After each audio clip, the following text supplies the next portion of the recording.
안녕하세요. 고독한 큐레이터 닥터 K입니다. 오늘은 간다라 미술과 로마 미술 나머지를 하겠습니다.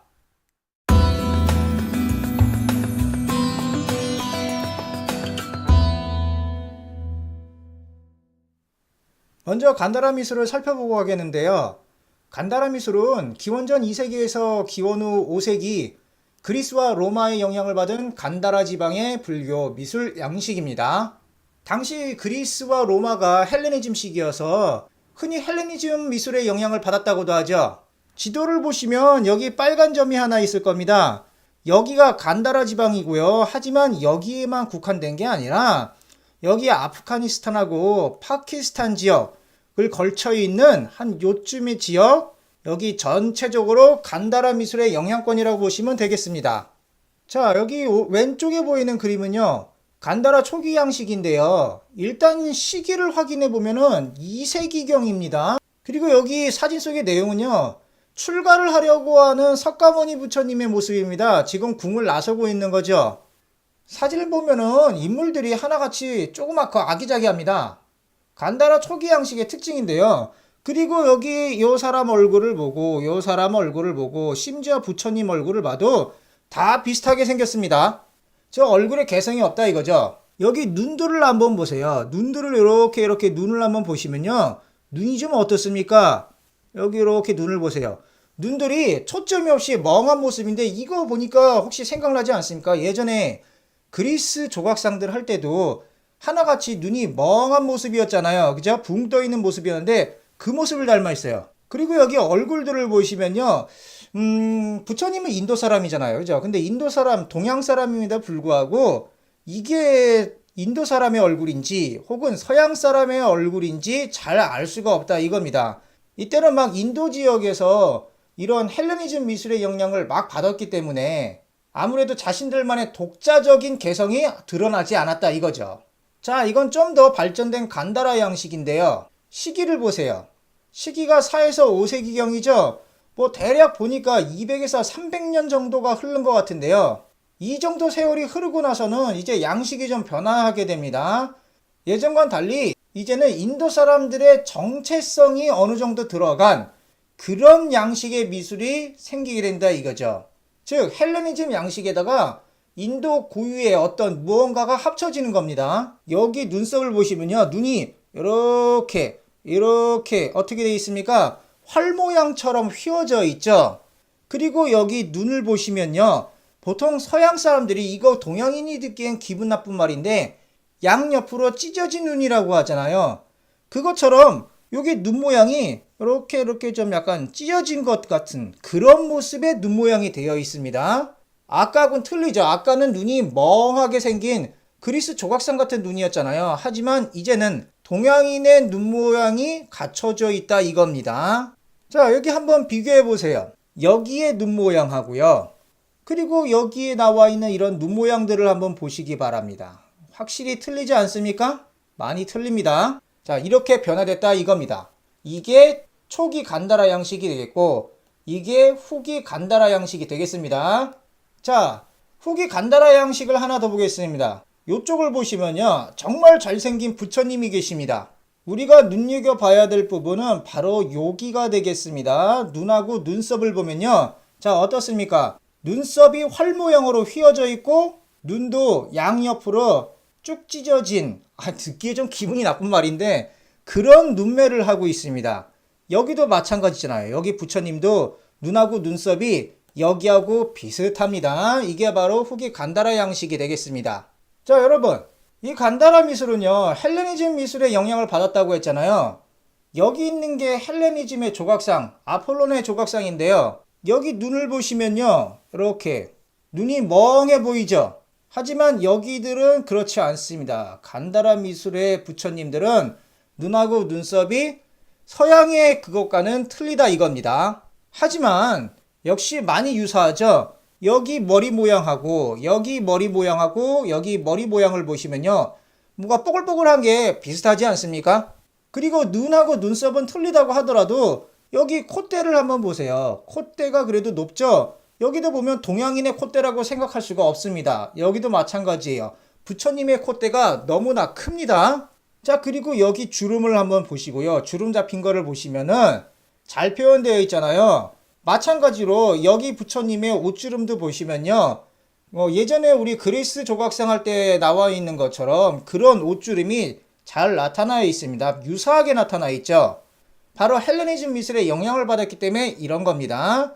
여기 얼굴 형태도 이렇게 갸름하고 여기도 갸름하고 뭐 이쪽 부처님은 뭐 약간 좀 퍼져 있긴 하지만 얼굴 형태도 비슷비슷하고 뭐 딱 봐도 헬레니즘 미술의 영향을 받았다는 걸 알 수가 있을 것 같습니다. 간다라 형식은 우리나라 불상에도 영향을 주는데요. 여기 있는 헬레니즘 미술이 일단은 영향을 끼쳐서 간다라 미술을 탄생시키는 거고요. 이 간다라 미술이 중국을 타고 건너와서 우리나라에까지 이렇게 오게 되는 겁니다. 자, 여기 있는 부처님은 석굴암에 있는 본존불 불상이고요. 여기 눈매를 보세요. 자, 여기 눈하고 여기 눈하고 눈썹하고 같이 보시면요. 상당히 유사하지 않습니까? 그리고 여기 있는 옷주름 표현도 마찬가지입니다. 옷주름 표현도 보면 유사하게 표현되어 있습니다. 자, 여러분 일단 여기를 보세요. 유태교 회당의 벽화라고 되어 있는데요. 이 회당은 시나고그라고 합니다. 시나고그라고 해서 우리나라의 글쎄 말하자면 그냥 교회 정도라고 보시면 될 것 같습니다. 원래 유대교는 사람의 얼굴 새기는 걸 금했는데요. 로마의 영향을 받아가지고 드물지만 이렇게 허용이 되기도 합니다. 그림의 내용은 이 사람이 모세인데요. 모세가 이스라엘 백성들을 이끌고 애굽을 나간 다음에 즉 이집트 지역을 나간 다음에 광야를 딱 헤매다 보니까 이제 사람들이 목이 말라서 물을 달라고 난리를 친 거예요. 그래가지고 모세가 이 바위를 자신의 지팡이로 딱 내려치니까 물이 쫙 나오는 그런 장면입니다. 이 물이 각각의 사람들, 흔히 말하는 이스라엘의 12지파라고 하죠. 그런 사람들에게 이렇게 물이 전달되는 장면이 묘사되어 있습니다. 그리고 여기를 보시면요. 이게 유대인만의 독특한 촛대인데요. 촛대가 7개가 달려 있습니다. 이걸 메노라라고 하죠. 이 메노라가 있는 걸 보니까 아, 이게 유대인의 그림이구나 라는 걸 알 수가 있는 거죠. 이 그림은 목적이 글을 모르는 사람들에게 성경의 내용을 전달해주고 동시에 바위에서 물이 나오게 하는 이런 하나님의 능력, 이거를 상기시켜주는 겁니다.